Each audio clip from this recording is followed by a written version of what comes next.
The Cossacks DLC that we're playing with is being worked on as we speak.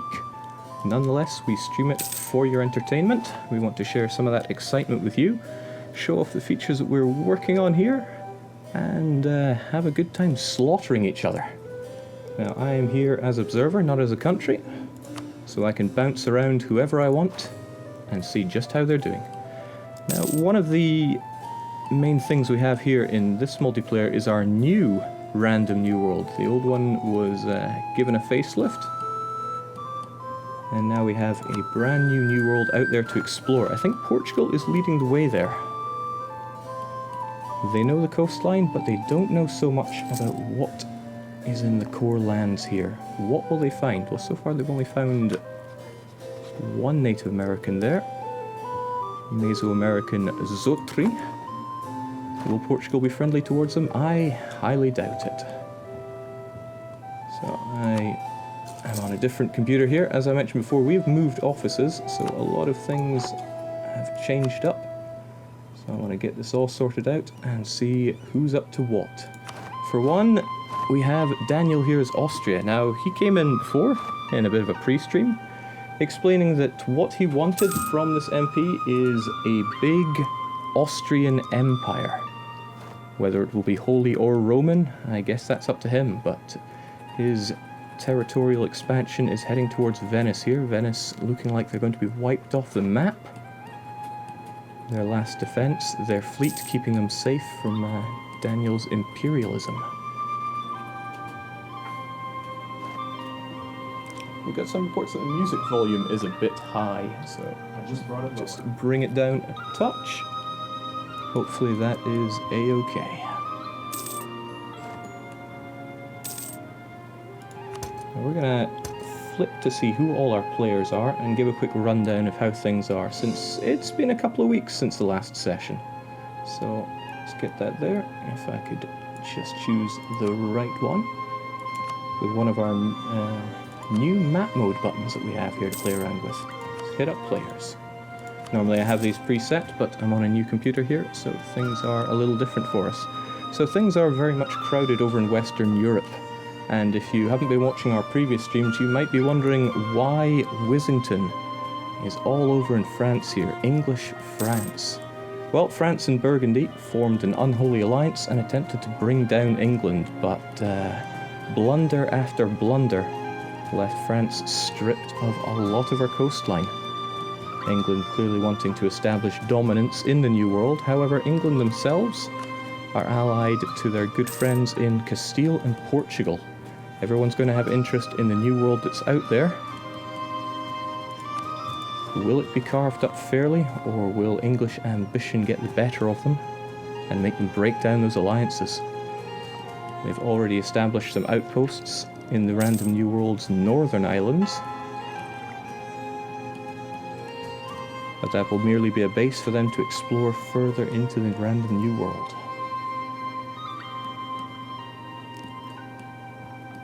Checking across more of the map, yes, we have Trintragila in Castile. They secured the Iberian wedding, not before France could take a little nibble out of Aragon, but that secured Castile's personal union over both Aragon and Naples. The Naples is perhaps the more interesting part of that, since we have our player Ubidobi over in Milan, who has the ambition to form Italy. They've managed to secure some of the provinces they need for that, but are they going to get them all? They may come into headbutts over Naples, or perhaps they can establish a deal for that. Now, there's a lot of skill involved in this game, but a large part of that is your ability to conduct diplomacy with the other players. You can be as brilliant at building up your nation and marching your troops around as the best, but if everybody else conspires against you due to your poor diplomacy, then your fate is as good as sealed. And another recap for people that weren't around before, that fate was sealed for Poland and Lithuania. They thought they could strike out against the world together, but the world struck back. Brandenburg, Bohemia, Austria, Hungary, and Ottomans, all going in for a carvery feast on Poland, Lithuania. Lithuania has now been abandoned by its former owner, Grugi, The Grugi, who we all know and love from our forums, has now taken refuge in Muscovy. Will they drive that nation into the ground as well? Or will they expand and get revenge for the ousting that happened in Lithuania? Now, they jumped into Muscovy, which had been AI controlled for a while. Perhaps not played the way Grugi would want them. After all, Novgorod still exists, and thanks to Novgorod's existence, Sweden has been nibbled into badly. Sweden, who was previously controlled by Troy Goodfellow, who is noticeably absent this time. I'm sure they weren't just cowering away from the Russian menace. Now, Wiz's ambitions, they know no bounds. He is going to gobble up my beloved homeland of Scotland. I don't think this should pose any problems for the master of diplomacy himself. Even if mighty Novgorod gets involved, it's not going to save our bonny Scots. But let us look further afield. We're actually missing our Ottoman player today, which means they are protected. The Ottomans is played by a very ambitious player, as you can see, snaking their way up to Lithuania, keen to get their fingers in every pie. We're playing with scorecards in this, and our beloved Ottoman Empire has a scorecard on Syria. Now, scorecards are something new brought in the Cossacks DLC, and let me take a moment just to explain that. And it can be explained all the easier when we bring in this. At least it would if I was actually looking at the right country here. So here we are looking at the Ottomans with their victory card. Now, they have a victory card over Syria. What that means is, if the Ottomans were to take these three provinces, these three in the area of Syria, if they were to take control and core those provinces and hold on to them, then their score would tick up to a total of 1,000 bonus points over the period of roughly 20 years. Now, it's not all that simple. After all, they would have to fight the Mamluks for it. You are very likely to get victory cards on rivals or potential rivals. It could well break up certain hug boxes that we see within the game. Of course, Ottomans and Mamluks, it was never destined to be. So the Mamluks have released Syria as a march in an effort to put up a blockade against the Ottoman incursion. The Ottomans have yet remained steady. Like a lion in the bushes, they are waiting for their moment to pounce. We can check out some of the other players' victory cards. Now, victory cards will appear for nations that have 300 development or more. Hungary more than fits the bill for that. And as we see, they have a victory card over the area of Austria proper. Now, Austria and Hungary, they are great friends. They have been allied, I believe, since the start of the game. But Austria has to keep in mind, whilst they continue with their imperial ambitions, that if they turn their back to who they think is their good friend in Hungary, Hungary may start eyeing those provinces up. Now, this is purely for points. They're not going to see suddenly they get 20% extra morale or something from that. But in our games here, we play for score. Let me emphasize that by bringing up our ledger here, sorting by score. Bahman is actually taking the #1 spot here, swiftly followed by Timurids. Ming, of course, who is AI, at least I hope they are AI, and then Austria.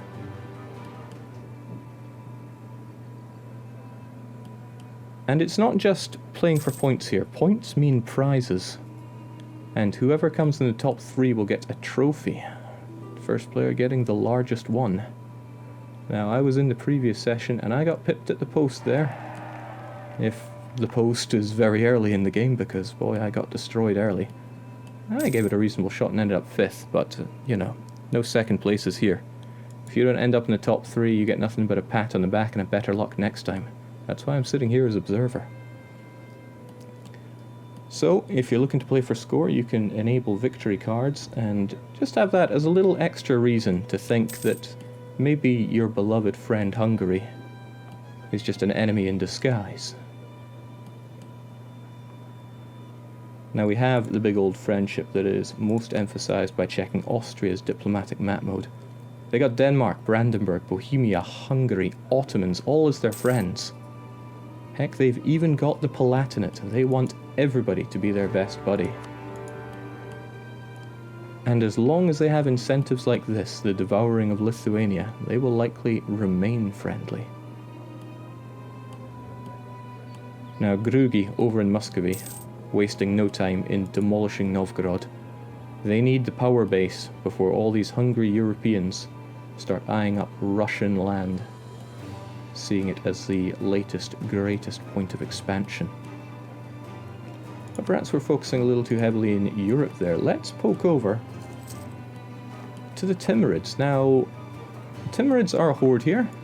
I'm sure you all know that, but perhaps what you don't know, if you haven't been watching our previous session, is that we have really fleshed out horde mechanics with what is probably my personal favourite to date. Now, Johan over here in Timurids is not currently at war, but if they were, and I imagine they'll be eyeing up Delhi, they could march into this province. Let's take, that's a poor example, let's go for something richer. Let's look at Delhi. Now Delhi is a 20 development province. It's pretty expensive to core, and to be honest, it's full of people that are far too settled in their ways. Timurids are nomadic, and if they were to stroll into Delhi and take the province in a war, as in annex it, they would then have the option to raze the province to the ground. It would reduce all the development in that province by about 30% and reward the Timurids with 25 monarch points in each of the categories that were burned down. So let's imagine Delhi here. For every point of base tax that they reduce, they would get 25 admin points. And this is something they can use to reinvest in their country. Nomads don't have it easy when it comes to their technology, but if it's subsidized with that, then especially the Timurids here can be a force to be reckoned with. Now they too have their alliance with the Ottomans for as long as such a monstrosity can last. They've been dividing up Karakoyunlu between themselves, Timurids establishing Iraq as a vassal. Now, we don't know if he's going to want all of those cores for Iraq back, but I'm sure they and the Ottomans have their own little deal established. Now I'm being asked, what is Johan's synthetic religion? I believe you might be referring to syncretic religion. Now, Timurids are Sunni, much like Nagai, Golden Horde, all these more Western Islam-orientated hordes. If you want syncretic faith, you'll want to come over here to the lands of the Tengri. Let's take Mongolia, for example. Mongolia is a Tengri horde, but they have Sunni as a syncretic faith. That means these Sunni provinces, or the Sunni province that they have acquired, will face no malices for being Sunni. Not only that, it would be treated as if it is a province of the true faith. So if you, for example, were Tengri horde devouring Ming, you may wish to choose Confucian as your syncretic religion, so that you will be treating all those lands as your own. No hits to your religious unity, no problems with extra revolt risk. And what is more, bonuses for that.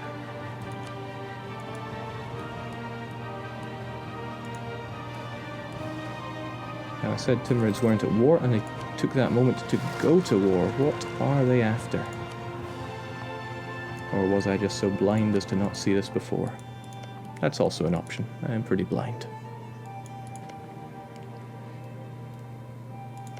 Now these provinces are only 3 development, so there's not anything left to burn down.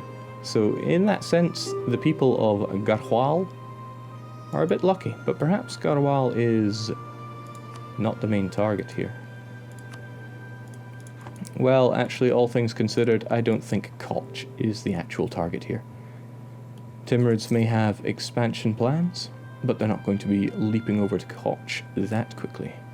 Paratroopers are not yet a thing in this time frame.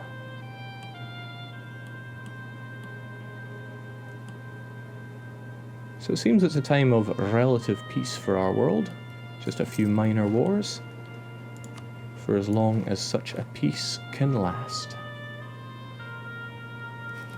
Thank you, chat, for forgiving me my blindness.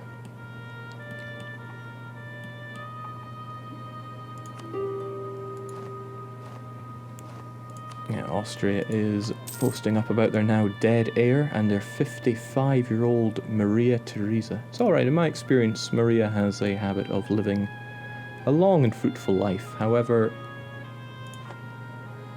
Austria here is our emperor, and they certainly do not want to be found under a personal union, and this would cause a war between Hungary and France. Good heavens.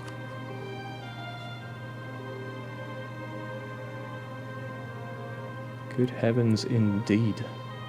This could cause the war that nobody really wants to happen, especially not Austria. Now, a pertinent question from the chat there. What is up with the wasteland?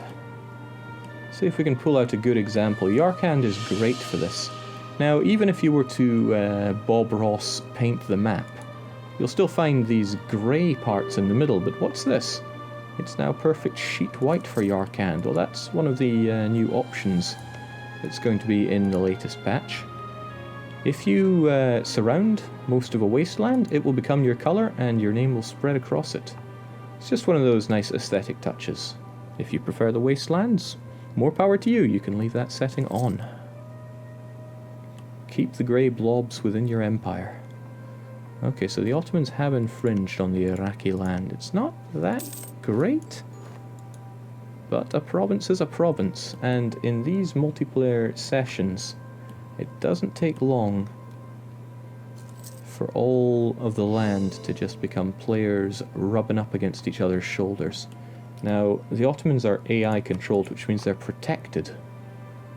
Even if Timurids are a little frustrated about this, they can't do anything until the next session. Although, if the Ottoman AI were to attack them, well, then it's fair game.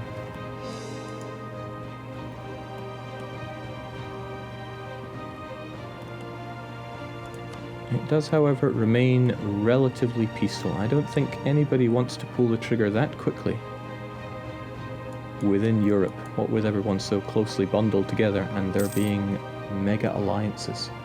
Remember, chat, if you have any questions pertaining to this, please do post them in. Ping me with Paradox Interactive.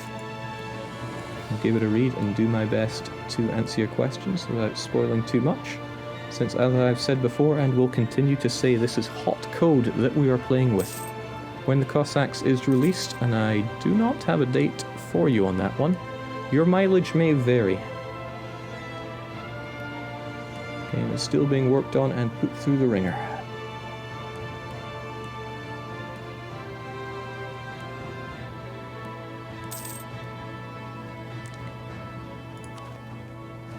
Our own Brandenburg better watch out if they're at war with Riga.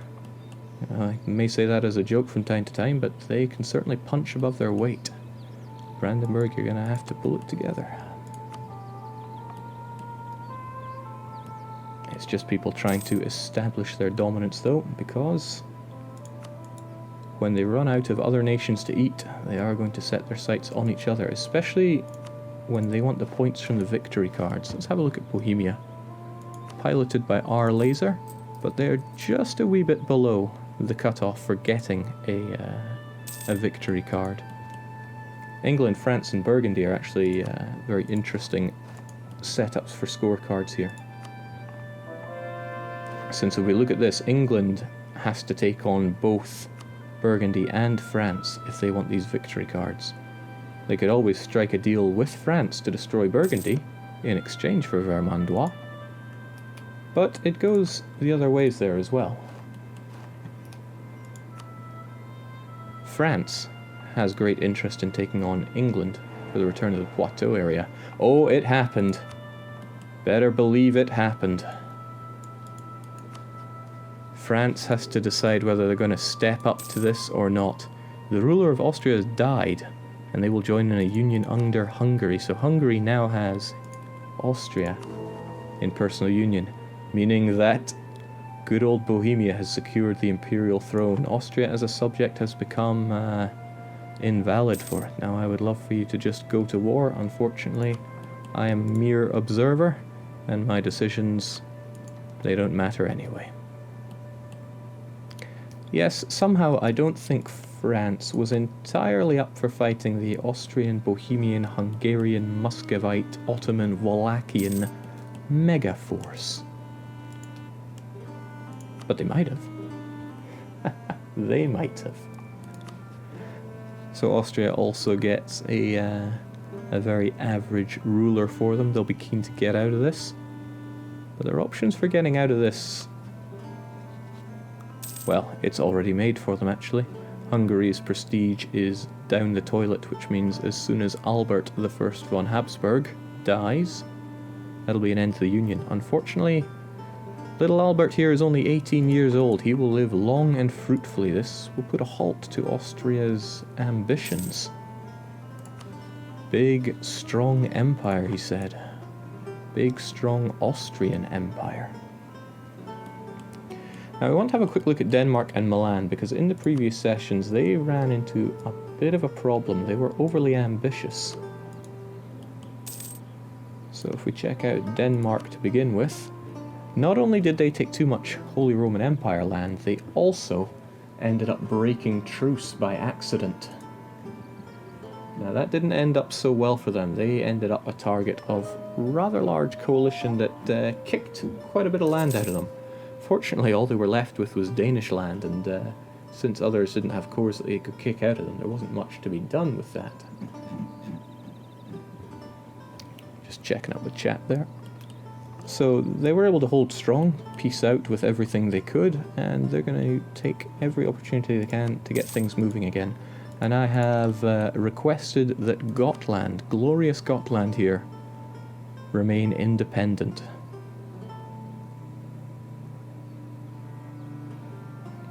Oh, I probably can't show those. So forget you saw anything there. Now, Obi-Dobi over in Milan was another one that got beat with the coalition stick. Or rather, threatened with the coalition stick. It seems that they have chilled out just enough to keep everybody off their back. Although, that's the thing about Italian ambition. Everybody wanted to keep the Italians divided and weak. So if you try to bring everything together by force, you'll certainly find a lot of the AIs coming to get you. Indeed, the players, if the aggressive expansion was high enough, could form a coalition to bring them down. But I'm sure they could work things out between themselves. I mean, Milan's not doing any harm to anyone. That said, France, having been squeezed out of the West, has been scurrying around trying to find a new, rich Lombardian home. Ligurian, in fact. I'm stuck in the past, when we had not so hot diversity of Italian cultures. Ligurian, Lombard, Venetian, Romanian. I'm more than likely butchering these names, but it's quite interesting to see the culture spread around there. For too long, Germany was the most interesting cultural place. Now it's been spread around.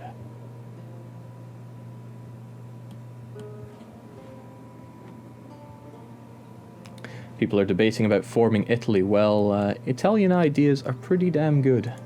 And there's core creation cost reduction there as well. Milanese ideas, I don't know why I'm wasting my time with that when I can intrude on the countries as much as I want. That is my privilege as being an observer. Poke around at the Milanese ideas, shall we? Starting off with one of my favourite infantry combat ability. And those Diplo relations can be really handy when playing around with lots of players. He's not putting it to the best of uses right now, but he's being cradled in the arms of France, who frankly early game was the one in need of cradling. But we digress. Getting idea cost, prestige, development cost, mercenary cost, tech cost. So much cost there. Now there are some pretty stalwart Milanese ideas.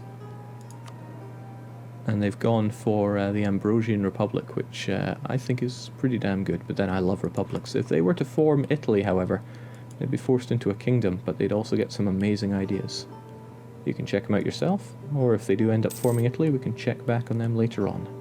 Sadly, I think it'll be a case of considerably later on. So, the Muscovite ambition.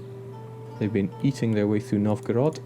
Oddly enough, they don't have claims on all of it, and they must have not taken the mission to conquer Novgorod. Let's have a closer look. In fact, I want to check out a lot of things about Muscovy, since they are pretty much doing an arms race with themselves in order to beef themselves up and withstand the inevitable attack from our European friends over there. So, what's the story, Muscovy? There's a bit of knocking around here. I should give another disclaimer. In addition to the disclaimer that we are playing around with hot code, we're playing around in a hot building. We just moved offices, which is why there was no Dev MP stream last time. But that also means there's quite a bit of work going on around here, so if you hear knocking and buzzing and grinding and all that, don't worry, I'm fine. It's just the building itself getting spruced up. Lord of Gold from the chat asks a very pertinent question. They had their eyes on the tabs and noticed we had an extra one. These are the estates.